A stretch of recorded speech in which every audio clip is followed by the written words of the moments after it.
source of leadership knowledge. Well, good morning, all. Good morning. Glenn Daniels here with you today with our morning podcast, our morning live stream. I'm Glenn Daniels, and I am the COO of Touchstone Publishers, and we're here every Monday through Friday. Mondays will be 6 a.m. through Friday, 6 a.m. That's Mountain Standard Time or 8 a.m. Eastern Time, where we discuss leadership lessons learned from all ages and all times. We learn from everyone. So, as is a tradition here, we want to start off with our question of the day. So that should be a little bit better. So as is the tradition here, we want to start off with our question of the day. The question of the day is, Glenn, when are you going to shave? Well, okay, that's not the question of the day. The question of the day is, what are you going to do today so that you can be 1% better than what you were yesterday? What are you going to do today so that you can be 1% better than what you were yesterday? That's all we want to ask you. Think about that. What can you do today so you can be 1% better? So, what I want to talk to you about is a program that all computers have. All computers have an operating system. If you have a good operating system, you can put a lot of great programs on that operating system and do a lot of great things with that. Same thing applies to our leadership. We must have an overall operating system that runs all the programs that we use, all the programs like communication skills and accounting skills and accountability skills is what I meant to say, and emotional intelligence, all those things, those are all programs, but they must run under a great operating system. So I want to share with you an operating system that I think is very useful. It comes in 7 parts. And we'll just call this, instead of calling this operating system Windows XP or Windows Safari or iOS 10 or whatever some of the others may use, instead of calling that one, this is what this operating system is called. It's called the 7 rows of leaders.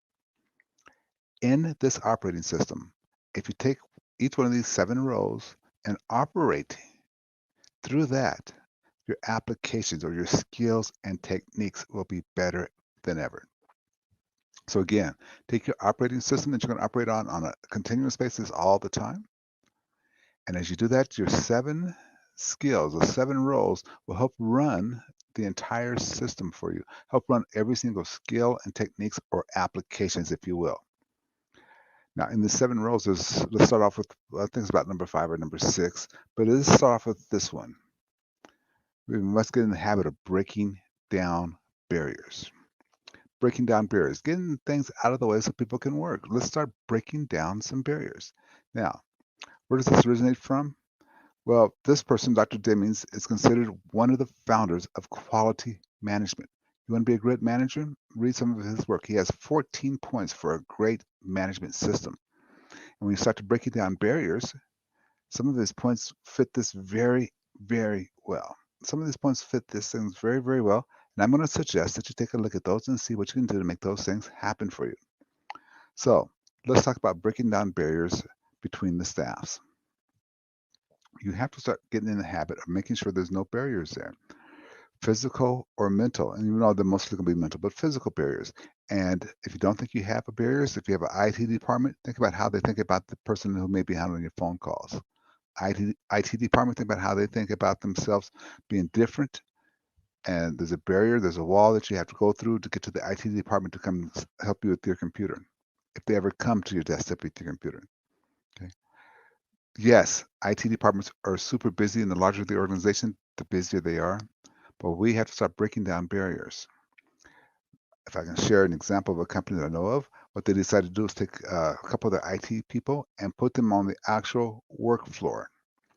Put them in a silo of a group. So if a group of marketers, they're working in a marketing department, take one of the IT people and put their desk there. Now, at the start, yes, it was kind of a burden because at the start, there's a lot of questions. Hey, come help me. You're right here. I got a quick question for you. Still couldn't get the work done. But it wasn't too long. Matter of fact, it was less than 2 weeks before people started allowing that person to do their job, but they know he was there to help them, and that was powerful. And he would be there to help them and help him understand the challenges that the marketing people had. So after 2 months of sitting there, the manager, IT manager, moved him from the marketing department directly into the sales department. Same thing happened the first 2 weeks. This guy was just inundated. Now, unfortunately, this went for about 3 weeks, where he was inundated with, help me right now, help me with my laptop right now. This is critical, it's critical, it's critical. But it wasn't too long before they had the marketing department and the sales people all trying to leave this person alone. Moved them into the call center. Same thing happened quicker though. So these things start to happen. It was breaking down the walls and there's more communication. And the IT people knew more and felt better about the other staff and what they had to get done. And the staff understood just how busy this IT person was with upgrades and taking care of everything of that nature. Now, eventually they grew the IT staff. And as he grew his IT staff, the last report, he always put all the IT people, the help desk people, their help desk was in an area, a siloed off area for marketing, sales, administration, all over the department. Breaking down those walls, communication became stronger and productivity became stronger. The other part of what Dr. Deming has to say when it comes to breaking down these walls is the idea that you must remove barriers that rob people of the pride of workmanship. We must get in the habit of removing the barriers that rob people of bringing down, rob people of the pride of workmanship. What that oftentimes leads to is people not ever able to see the final completed product. If you're putting stuff together and they don't get to see the final completed product or how their particular portion contributed to that final product, you're robbing them of their ability to see how their work is actually happening. Dr. Deming goes on, and I left this towards the end because this is somewhat controversial. Eliminate the annual ratings and merit systems. Eliminate that. Now, from a leadership viewpoint, you don't need that if you're having one-on-one meetings on a regular basis. If you're verifying the work, quantifying the work, doing all the things necessary to making sure throughout the entire year. I used to always share this in my workshops. What happens the 2 to 3 weeks before the final merit system or annual reports due? What happens? What does that employee do? The employee does everything perfect for 2 to 3 weeks and hopes that you as a manager, as leader, has forgotten everything that they did previous year.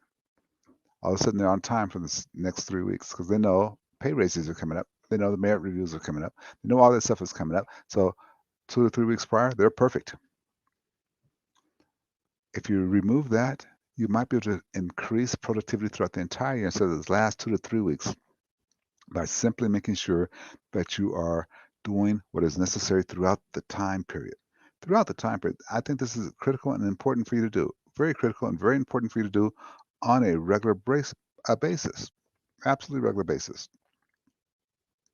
Now, I want to wrap up with that thought for you. And I want to say thank you very much for hanging out with me. Oh, wait a minute. I'm sorry. One last thing. You need to break down barriers personally. So I'm going to ask you to do a couple small things. Do a small thing. Spend time in other departments. I wish I could have underlined the word observing. Spend time in other departments observing your leadership counterparts. I'd like for you to start spending time there. Maybe you can only spend 15 minutes a day, but maybe you can go in and sit down at your leader who's on the other staff, other department, spend some time. And if you're going to interfere in any way with that person's time, make sure it's with a question. Do not ever go in and state your concerns about your department. Just ask a question. I see that you're doing this. How does that serve you better? Okay, what evidence do you have that that's helping your department? Key question. How can my department help your department? That's why I'm sitting down with you. I'm going to spend some time with you every single day, or every single week, or every single month, so I can figure out how I can serve you better, and we can all get better as a company. Now, this is not the time and place for you to say, you can serve me better by doing this. You need to do better by doing this. Why don't you do this? Because it'll help me. Seek first to understand, then to be understood. During your observation time, it's not your place to be understood. It's your place to try to understand and ask the questions. All righty, folks. That's my one last thing. I want to tell you, see you tomorrow, but tomorrow is Saturday and Sunday. We won't be here, but we will be back on Monday. What day is that? Monday. It doesn't matter what the date is, but Monday at 8 a.m. Eastern Time, 6 a.m. my time. So we'll see everybody Monday morning, 8 a.m. Eastern Time. I hope you have a great weekend. Be safe. Take care of those that you love and get after it.